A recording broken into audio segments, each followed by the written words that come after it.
ഈ മെച്ചനത്തിയുള്ള പോക്ക് കാണുമ്പോൾ അറിയാമല്ലേ ഞാൻ എങ്ങോട്ട് പോവാന്ന്. അത് തന്നെ, നിങ്ങൾ ഉദ്ദേശിച്ച സ്ഥലം തന്നെ. കോഫി കുടിക്കാൻ ഒരു വിധത്തിൽ ഞാൻ പിടിച്ചു വെച്ച് നോക്കും, എങ്ങനെയെങ്കിലും ഒന്ന് കോഫി കുടിക്കാതിരിക്കാൻ പറ്റുമെന്ന്. ഒരു രക്ഷയില്ലെന്നേ. ഞാൻ ഈ കള്ളു കുടിക്കുന്ന കുടിയന്മാരെ ഒന്നും ഒരു തെറ്റും പറയല്ല, അത് പറയാനുള്ള അർഹത എനിക്കില്ല. എൻ്റെ അവസ്ഥ ഇതാണെങ്കിൽ അവരുടെ അവസ്ഥ എന്നെ ഒന്ന് ഊഹിക്കാമല്ലോ അല്ലേ. വൈകുന്നേരം ആകുമ്പോൾ ഒരു വിറയല കോഫി കുടിക്കാൻ. അത് ഈ കോഫി അടുത്തുള്ളതുകൊണ്ടാന്ന് തോന്നുന്നു ഇത്രയും പ്രശ്നം കേട്ടോ. ഇമാതിരി കൂടിയാണെങ്കിൽ മിക്കവാറും ഹോസ്പിറ്റലുകാർ കൊണ്ട് എന്നെ കൊണ്ടുപോലെ ഡി അഡിക്ഷൻ സെൻ്ററിലും കൊണ്ടാകുമെന്നാണ് തോന്നുന്നത്. കോഫി കുടിച്ചിട്ട് ഡി അഡിക്ഷൻ സെൻ്ററിൽ പോകുന്ന ലോകത്തിലെ ആദ്യ വ്യക്തി ഞാനായിരിക്കും.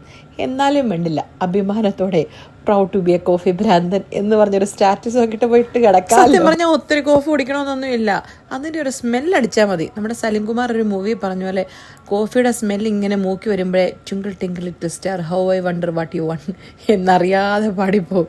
അങ്ങനെ കോഫിയൊക്കെ കുടിച്ചു, ജോലിയെല്ലാം കഴിഞ്ഞു.